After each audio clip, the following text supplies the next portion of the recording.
Hey guys, what is up? This is Loon and I'm back with another GE Talks. Today I'll talk about character types and rules for cross-world group PvP.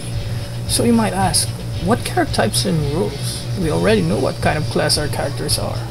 True, but what is it that your team really does in cross-world PvP?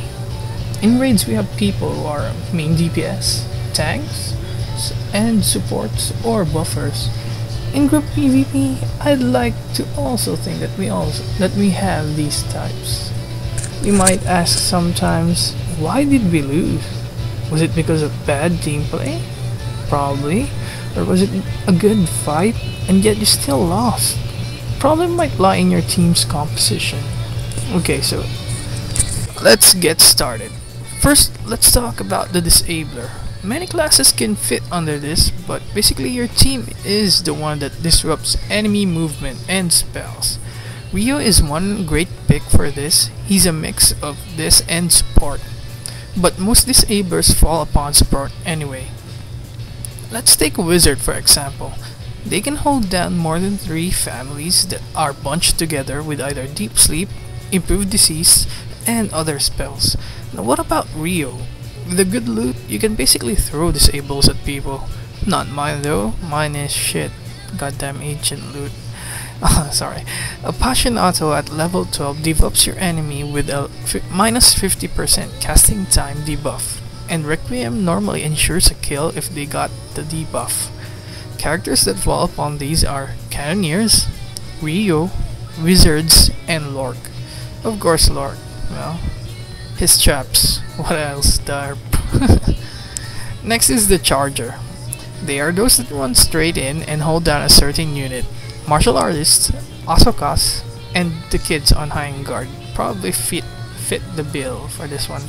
Not much explanation is needed for these ones, cause they're pretty much self-explanatory.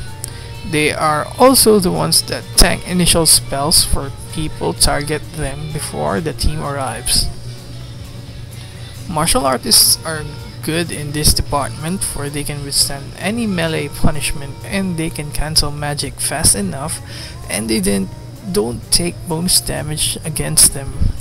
Unlike Ahsoka, but Ahsoka is also great because she has a lot of crowd control. But be careful with magic users though, because they'll fuck you up good, trust me. Well, she has anti-range, so you can be fearless of musketeers and their knockbacks. The third one is what I call the Headhunters or Manhunters. Spacebar teams. Yep, your most loved class. Yeah, because everyone is a Lionel. Just kidding. These teams should be limited to 1 per team in my opinion. These are the guys that will ninja around the battlefield and aim scouts. Yes, fucking aim scouts if you're one of these, you fucking DPS boy. Because they can down their HP fast enough where you can't evade bullets. Characters that fall upon these are Lionel, Outrage Shot users, Callus, and Flint users. Although a random note on Flintlock and Calluses, they are also dual purpose characters. Flintlock users must also disable the enemy flyers for they're faster than them in terms of casting. Calluses are also Nukers because of their AoEs and they should be used wisely. So you might ask, what about Adelina, Lisa Laneway, or Catherine Torch? They can also be classified under these. No, sadly no. For I find it moot to bring them in crossworld PvP, the group 1. Catherine is somewhat viable due to death stunt, but it ends there. So basically it depends on your team composition. If you're like Catherine and Lork, okay, that works because you can death stunt at like 2 families if you can and trap them. So that's it.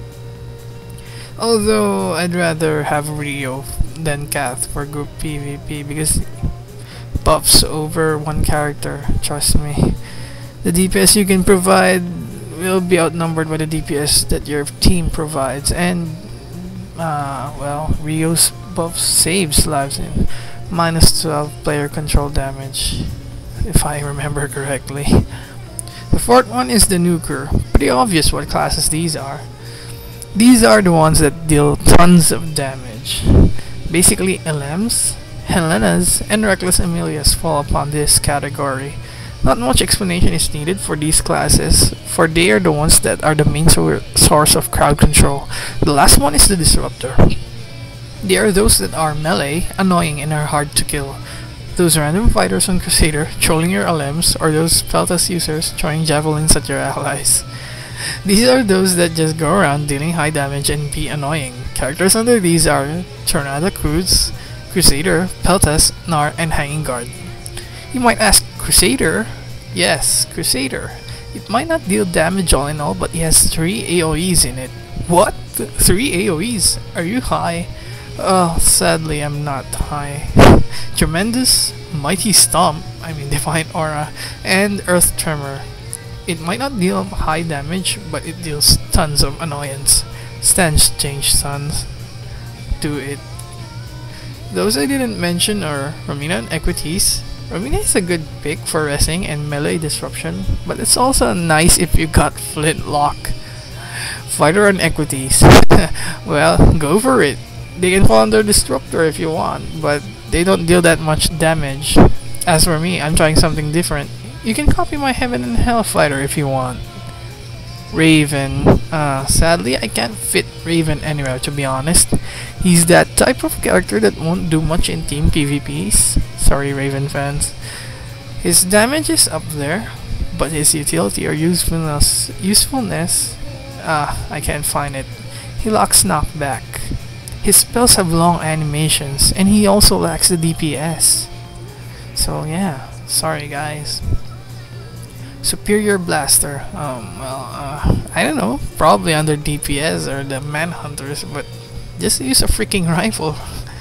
Unless you get some imba shotgun with the, sure, why not? If you got like some human shotgun, that would be shit on Lork, so use Superior Blaster.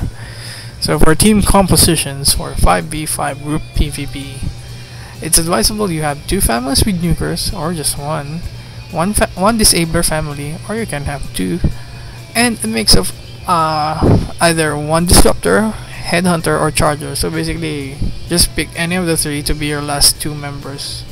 So it's like either 1 Disruptor, 1 Headhunter, or 1 Charger and 1 Headhunter. That's it. Although not having any of these are alright too, but of course, no. That'd be a good pick, to be honest, for a 5v5 game in my opinion. For a 3v3, I suggest 1 Disabler and 1 Charger and 1 Manhunter. Nukes don't do much in 3v3s, so do cannons, to be honest. So you need characters with small AoEs that can be cast fast, and those characters that can kill fast. Well, hope you enjoyed that, guys, and that's it. Hope you learned something from me, and well, hope it helps your team pick better picks, So thanks for listening, and bye bye.